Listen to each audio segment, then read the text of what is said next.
সারা দেশের বিভাগীয় এবং জেলা সদরের সবকটি সরকারি ও বেশ কয়েকটি বেসরকারি হাসপাতালে রয়েছে সমাজসেবা অধিদপ্তরের এ ধরনের হাসপাতাল সমাজসেবা কার্যক্রম, যার মাধ্যমে অসহায় ও দরিদ্র রোগীদের ঔষধ ও চিকিৎসা সামগ্রী সহ প্রয়োজনীয় সব ধরনের সহযোগিতা করা হয়। এই যে পরীক্ষা নিরীক্ষাগুলো করতে পারে না, আমরা তাদের ডাক্তারের সাথে যোগাযোগ করে ছুটাছুটি করে তাদেরকে সব ফ্রি করি। গভর্নমেন্ট আমাদের 50,000 টাকা দিচ্ছে বছরে, মাসসারি, তাতে আমার 2 মাসও যাচ্ছে না। গত অর্থ বছরে এই খাতে মোট সরকারি বরাদ্দ ছিল 89 লাখ টাকা। সারা দেশে গত জুন মাসে 8,197 জনকে আর্থিক সহযোগিতা এবং 25,272 জনকে সামাজিকভাবে উপকার করা হয়েছে। হ্যাঁ, পাইছে। ওষুধ দিতে আছে, বিশেষ করে দামি দামি ওষুধগুলা, এটা ফর্ম লিখে দিলে ওটা ব্যবস্থা করে দেয়। এগুলো এখানে পাওয়া যায় না, সাপ্লাই নেই, সেগুলো সমাজসেবা লিখে দিলে ওনারা দিয়ে দেয়। দেশের বেশিরভাগ রোগীরাই জানে না এ সেবার কথা।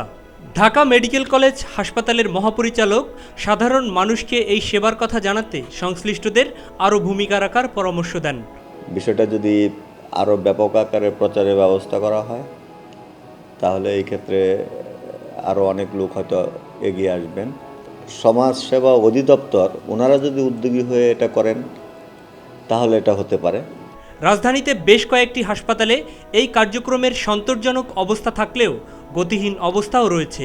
বেশ কয়েকটি জেলায় এই কার্যক্রমে থাকা কর্মকর্তাদের আন্তরিকতা নিয়ে রয়েছে প্রশ্ন।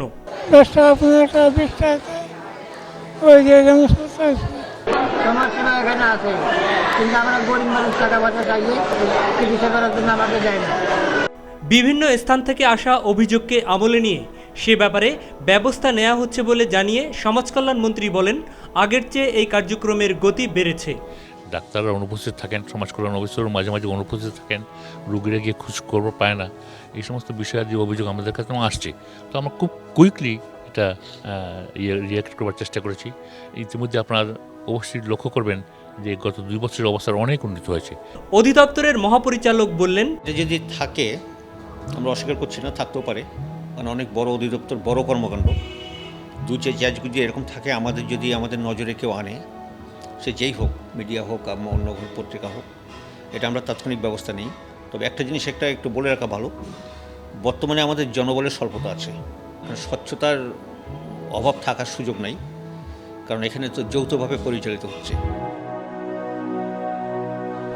দুস্থ এবং অসহায় রোগীদের সহযোগিতার জন্য দেশের জেলা সদরের সকল সরকারি হাসপাতালগুলোয় রয়েছে সমাজসেবা অধিদপ্তরের একটি করে অফিস, যেখান থেকে সাধারণ রোগীদের আর্থিক সহযোগিতা ছাড়াও করা হয় অন্য সহযোগিতা। রাজধানীসহ বেশ কিছু জায়গায় রয়েছে এ সন্তোষজনক কার্যক্রম। কিছু জায়গার কার্যক্রমের ব্যাপারে রয়েছে প্রশ্ন, আবার সাধারণ জনগণ না জানার কারণেও এই সেবা থেকে বঞ্চিত হচ্ছেন তারা।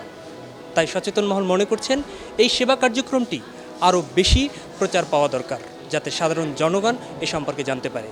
পাশাপাশি এ খাতে আরও বরাদ্দ বৃদ্ধিরও আবেদন হচ্ছে এই সাধারণ রোগীদের। দর্শক, আপনাদের কথাগুলোই আমাদের চোখ দিয়ে তুলে ধরছে মাই টিভি, যার সাথে রয়েছি আমি মাহবুব সৈকত। নাগরিক স্বার্থ সংশ্লিষ্ট যে কোনো বিষয় আপনিও জানাতে পারেন আমাদের এই ঠিকানায়। আমাদের চোখ মাই TV, 55 Bir Uttam CR Dutta road, Muzaffar tower, 5ম তলা, Bangla motor, Dhaka 1000। Phone 0296655925, mobile 016740040116।